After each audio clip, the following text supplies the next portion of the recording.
Guys আজকে শঙ্করপুরে এসেছিলাম এক বন্ধুদের সাথে ঘুরতে, আর ঘুরতে সেটা ভালো জিনিস দেখলাম।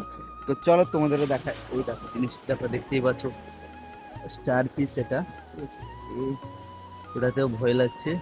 আছে এইখানে, দেখতে পাচ্ছ আছে, এখনো জ্যান্ত আছে। দেখো পুরো এখনো নড়াচড়া করছে। দাঁড়াও, এই দেখতে পাচ্ছ এখনো জ্যান্ত আছে। তো হাত দেওয়াটা ঠিক হবে না, একে আবার সজ্জা করে দেওয়া যাক। একে চলো, একে সমুদ্রে ছাড়বো। এমনি হাত দেওয়া যাবে না, একে কামড়েও দিতে পারে। রিস্ক নেওয়া একদমই যাবে না।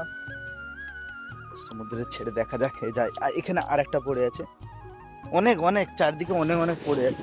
চলো একে সমুদ্রে ছাড়া যাক। এখান থেকে এখানে সমুদ্রে ঢেউ এলেই একে নিয়ে চলে যাবে। যাই দেখা যাক যায় কি যায় না। কোথায় গেল? কোথাও তো এখান থেকে নেই। আর গাইস আজকের মানে চারদিকের ব্যাকগ্রাউন্ডটা খুবই সুন্দর লাগছে। এখন বর্তমান দুপুরবেলা এসেছে বলে কেউ নেই, কিন্তু ব্যাকগ্রাউন্ডটা খুবই সুন্দর লাগছে। তোমাদের কেমন লাগছে নিশ্চয়ই কমেন্টে জানতে বলো না যেন। আর এইদিকে দেখো সবাই ফটোশ্যুট করছে, আমিও নানান নানান ফটোশ্যুট করেছি, সেগুলো আসবে প্রোফাইলে আসবে, ঠিক আছে? ভিডিওতে দিব না, বাট প্রোফাইলে আসবে। তো চলো দেখা হচ্ছে নেক্সট ব্লগে। এখন টাটা।